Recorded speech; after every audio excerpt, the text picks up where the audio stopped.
have other cool things in our Discovery Center down here at New River Trail State Park in Foster Falls. We have all these different types of eggs. So let's talk about the smallest egg. Now this is a hummingbird egg. Now these are all replicas, so that means they're fake, but this gives you the size. So this is a hummingbird egg. That's how small the hummingbird eggs are. And the biggest thing we have in our collection here is our fake bald eagle. So look at the size between the hummingbird and the bald eagle, how much bigger that is. So that gives you a size difference right there. We also have some other cool things. This is actually a baby alligator snapping turtle. So if you ever wanted to see a snapping turtle before they get big, that's how the size it is. The cool story on this is actually found underneath a pop machine. So the Pepsi guy found it underneath there, and then the pest control guy put it in a bag and brought it to the Discovery Center. So the relative difference between them, this is a lot bigger. Even though it's green, this is our bigger alligator snapping turtle. And here's the size it would start off at after it hatches out. We also have our, anybody know what this is? Eastern box turtle. Now box turtles are cool. Now before you ask, no, there is not a box turtle in here. This is just a shell that has been taped shut. So box turtles are really cool because they actually have a homing signal. So like you're playing a video game and you're trying to find your home base, and you calculate where that is, and beep, beep, beep, beep, beep, beep. You send out a little signal. So they have an internal GPS that tells them where to go. They will live in the size of a football field for the rest of their life unless something changes. If there's no food, if there's no water, whatever there isn't, they will move, but only when that becomes the case. So at a park I used to work at, one of the other interpretive rangers determined that the turtle, whose name was Wilson, was 50 years old because she counted all the rings, the growth rings. So just like on a tree, you can do the same thing for a box turtle. So there was another one in there called Inga, and she was a lot smaller than Wilson was. Now, how can you tell the difference between a male and a female? You can tell the difference between the male and the female because on the front, their eyes will be red. Boys have red eyes, girls have brown. Also, on the shell here, you see this little indentation? That means it's a boy. So a boy will have that little smooth indentation there. The girls will not have that. It'll be completely flat. So boys will have that. Now, for those of you who are a little afraid of this part, I'm just warning you, there are going to be some snakes. So if you need to skip past this part, that's okay. But they will all be dead. So this is a snake. This is a black snake. I know it's a black snake because it's the color black. But how can you tell the difference between a snake that will put you in the hospital, potentially, and a snake that won't? Well, if you look at their eyes, if you want to get that close, if you look at their eyes, if their eyes are not cat eye shaped, they are okay. If it bites you, it's not going to be a big deal.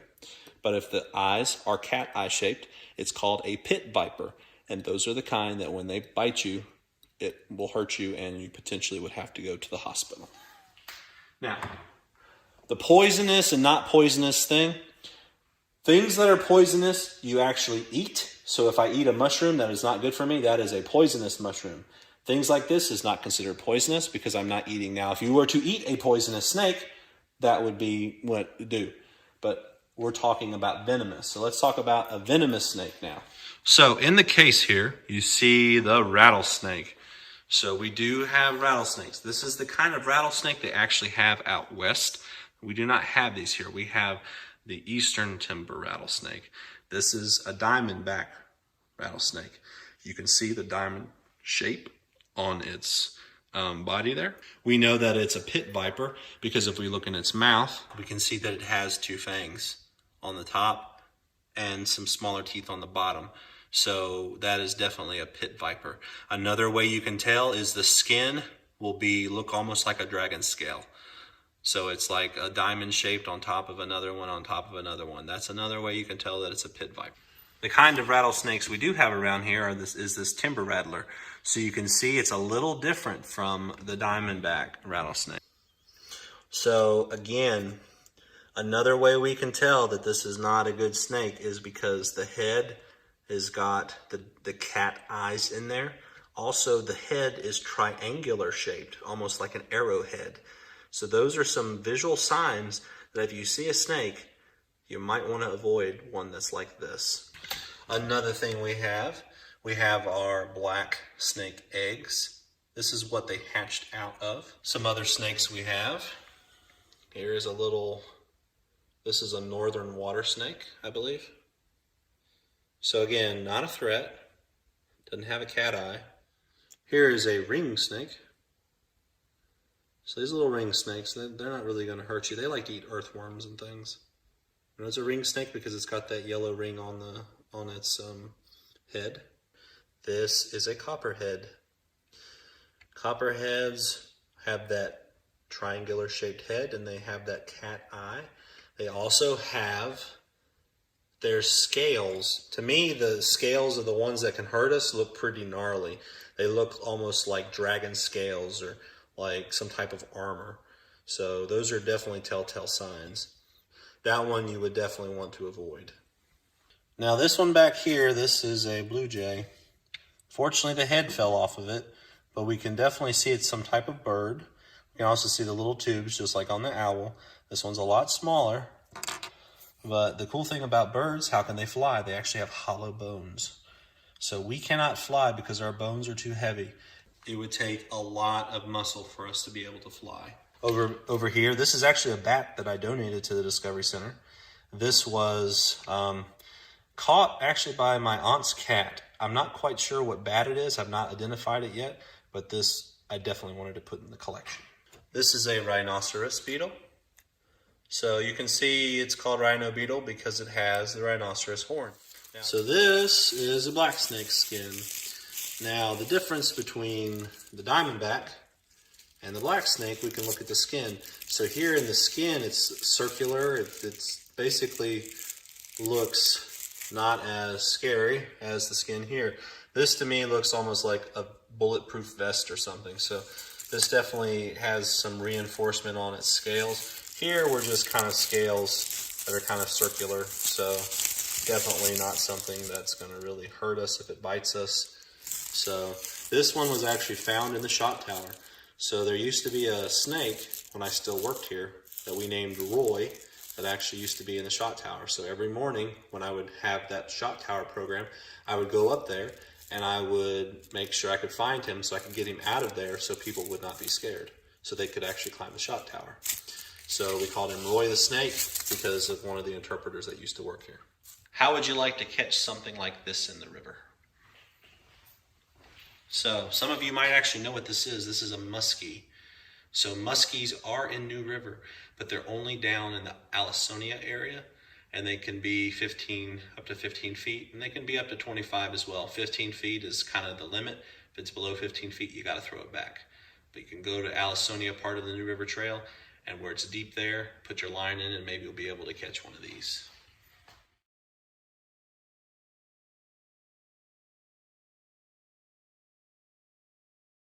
Up here we have different kind of smallmouth bass. We also have our largemouth bass. Right here, this was set up for catching fish in the river and bringing them here for the Discovery Center to show people the different type of fish that we have. But according to the law, we can't have fish in these kind of tanks for too long. So it was more trouble than it's worth. So now it's just kind of something that we have here. Here again, we have a black bear, so we can definitely see the teeth in the front, but if we look towards the back, we can see those molars. So that's one of our black bears. We have another white-tailed deer and another one in here. So I'm going to show you my furs now, and you call them out when you see them, okay? Because I know you know what they are. So this is a white-tailed deer. So we've already talked about that, so I'm not going to talk much more about it, but again, we can take this and flip it over and we can definitely see how the Native Americans could have used this for different types of clothing and other things. All right, what is this? All right, this is actually a raccoon. A lot of people know it because of the little tail here, little raccoon tail. So raccoons are really smart. So they can open anything that a 3-year-old can open. So if you have a sister or a brother that's 3 that gets into everything, basically they are like that. They get into everything they can. They actually have an opposable thumb, and that actually allows them to open things. And that's the reason why they get into our trash and other things as well. As we know, those things are not good for them. Another cool thing about them is they actually have this banding underneath their eyes, and that makes it so that the moonlight won't hurt their eyes. So it actually bounces off the light, like at night, like from the moon and stuff. So just in the same way that people who play football sometimes put black underneath their eyes, raccoons kind of have that same adaptation. Adaptation means things to help them in their environment. So they'll have that underneath their eyes so that the moonlight won't reflect off of them and they won't be blinded and things like that. However, when a car is coming, that kind of does not work as well. This is a really cool one. This is you may not know this one, we've actually talked about him some. This is a beaver. Beaver pelt. So beavers are not really found in the New River. Some people say they've seen them, some people say they haven't, but generally we tell people that we don't really have them here. So beaver skin is really cool because it actually has two different layers of fur. So here in the beaver skin, as I'm doing this, you can see there's a layer on top, and then there's kind of a softer teddy bear layer at the bottom. So these are waterproof. So these would have been really highly sought after if I was a fur trapper. Back in the old days, to make a living, at least in this area, a lot of people would trap, and then they would sell the fur to people who would buy it, and then they got enough fur they could actually feed their family for the winter. So this is really cool because you can make a fur hat out of it. You can line it in your jacket, so this would be like on the inside, keep you warm. And because it's got that waterproof layer on it, you don't really have to worry about it getting wet and you getting cold. Because when you're outside and you're cold, you don't want to be wet because it'll make you colder. So the really cool thing about the beaver is they actually have that tail, and they will use that tail to communicate with each other. So if something's going on and mom sees that there's danger, she will actually use that tail and basically tell her children through something called Morse code, which is a series of da-da-da-da-da-da-da. It's basically a series of sounds, and she would tell her children or her family, there's danger, hide. So they can also use that as a defense mechanism. So if somebody said that they were kayaking somewhere one time, and I think it was out west. Anyway, there was some beavers there, and when they got too close to the beavers, their tail would smack the water. Sounds like a gunshot, and it made them almost deaf. But that's their defense mechanism to get things to back off, and then they were out of the area so that the perceived threat wasn't there anymore. We've talked about this one before, and no, it is not a wolf. It is a coyote. So coyotes, I've already talked about them some. This one's bigger, so this is probably a male. This is one of the bigger coyotes. So, looks a lot like a dog, but it's not. They pretty much eat deer, kind of more of a, when you can find it, kind of a carcass that's already there. They can eat rabbits, love those, birds, fish. So definitely a carnivore. So they are like dogs, they work in pairs. Also like wolves, work in pairs. Dogs work in pairs when they can. So they have a pack, just like a wolf does. So remember, this is a coyote, not a wolf. So they can attack sheep and goats, so farmers don't like them. I already talked about that. Their babies are called pups, just like a puppy like you have at home. They will also prey on cats. Coyotes love cats. So if you live near the woods, I recommend keeping Fluffy in at night, because my parents actually had a cat, and the cat didn't make it because they believed that a coyote actually had gotten to it, because there was a coyote den around my mom and dad's house, or at least there used to be. So something to keep in mind. They use their whiskers just like cats and dogs do to determine distances and things like that. That's one of its adaptations. That's our key word there, adaptations. 40 to 45 pounds, that would be a pretty big coyote. This one, we've already talked about, this is a bobcat. So this would be a kitten. So you talk about your cat at home, this is their kitten of a bobcat. So, called a bobcat because of the little tail. That is literally how big its tail is. It's that big. So, bobtail. I'm going to bring it closer to you so you at least can see it, and also potentially use your imagination and be able to feel it as well. So, it's really got those dots on the one side there. Bobcats have those on the side. And you also have the nose like a cat, some other things as well. Some people ask me at this point during this program, did I kill these animals? I did not kill these animals. These animals were actually taken by game wardens, by people who were trying to sell them illegally. So these were donated by the game wardens to our park. So that's where I got them. So I did not skin these. I did not do anything with these. The only thing I did was take them out of a box. So this is a gray fox. So this one's a little bit bigger than the one I showed you over here. But you can see it has kind of the same color in its fur and other things. Sometimes you'll see a gray fox that might have a little white on its tail. It's because maybe one of the parents was a red fox. Sometimes they can kind of do that, so that can happen. So this is a gray fox.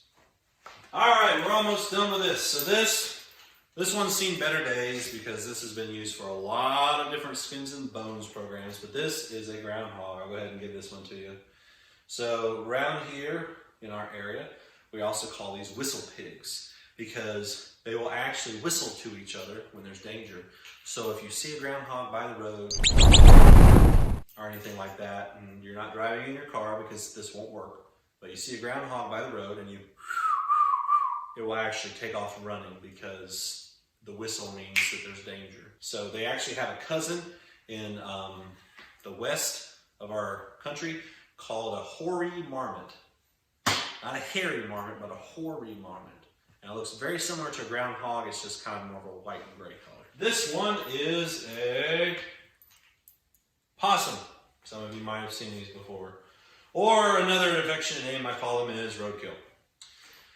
Why are they on the road? Well, I'm glad you asked. They're trying to get from place to place, and their eyesight is not very good at all. So if you ever are in a dark room and then you come out and you flip on the light and you're like, oh dude, it's so bright in here. That's the way possums feel every time they cross the road. So that's the reason why there's a lot that generally get run over. So possums are really cool because they actually do not get rabies. So their body temperature is too high. So when people are like, oh, that one's got rabies, probably not. Its body temperature generally is too high for that. But they do something that's really great. They actually eat all the ticks.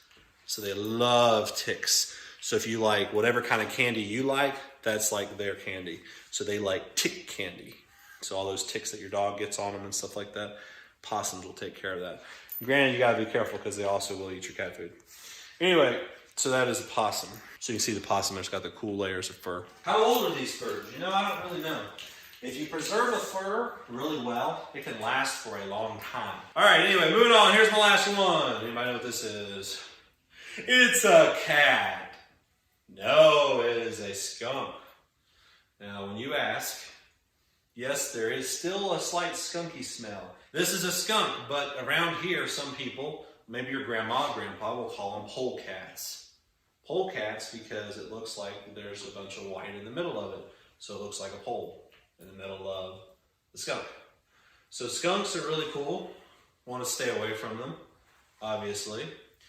Not getting too close because you can irritate them and then they'll go shh. We don't want that. So skunks are one of those things. They act like cats. So it's almost like if your cat could spray you with a skunky smell, that's kind of the behavior of a skunk. So what else can we say about the skunk? So the skunk's kind of one of those things that likes to dig a lot. So they'll dig for grubs and beetles and things in the ground, you know, that they can find. I mean, they're opportunists, so they'll try to go after other things as well. They don't really have really good eyesight. So that's another reason why you see these on the road a lot. So if you're seeing a lot of animals on the road that's been squished, chances are their eyesight's not so good. So sorry guys. So they can weigh up to 18 pounds. They can grow 3 feet long. So pretty good size. They pretty much eat, you know, anything they could find: frogs, snakes, worms, grubs. So they're always digging, always looking, always searching. Okay, so here's some of the paw prints that we have. These are some common animals that you can find in our area and also at New River Trail, with the exception of the beaver. So we have the beaver, we have the deer, we have the possum, bobcat, coyote. That one right there is the back of a gray squirrel. That's a rabbit. That's a possum. That's a weasel. That's a house cat right there. That's a raccoon. And the biggest one is the black bear. Now I'm going to go over this one a little bit more. So the black bear, this is a full-grown black bear. Here is my hand. Here is the black bear. So as you can see, it's pretty big. Now, these are only given out to the teachers on school field trips. So if you ever come down here and you want this one, you only can get one, and that's with your teacher. Some of you might be wondering how we make these. We make them with molds. So this is joint compound. So if you have white walls in your house, those white walls are connected with joint compound. So we basically take that, put it in here, and then we let it dry, and then when we pop it out, then we get the paw print that we selected. Obviously, this one takes a lot more joint compound than these do. So that's the reason why only teachers get this one. So if this is interesting to you, we're at New River Trail State Park. We're in Foster Falls, which is right here. It's right in the middle of the trail. And then when you come, you can get one of these brochures and it'll tell you all about our fun educational programs we have. So thank you for joining me this week as we explore Foster Falls in the Discovery Center. Be smart, stay safe, enjoy nature. Until next time, this is Mr. B, tracking in Virginia State Parks. See ya.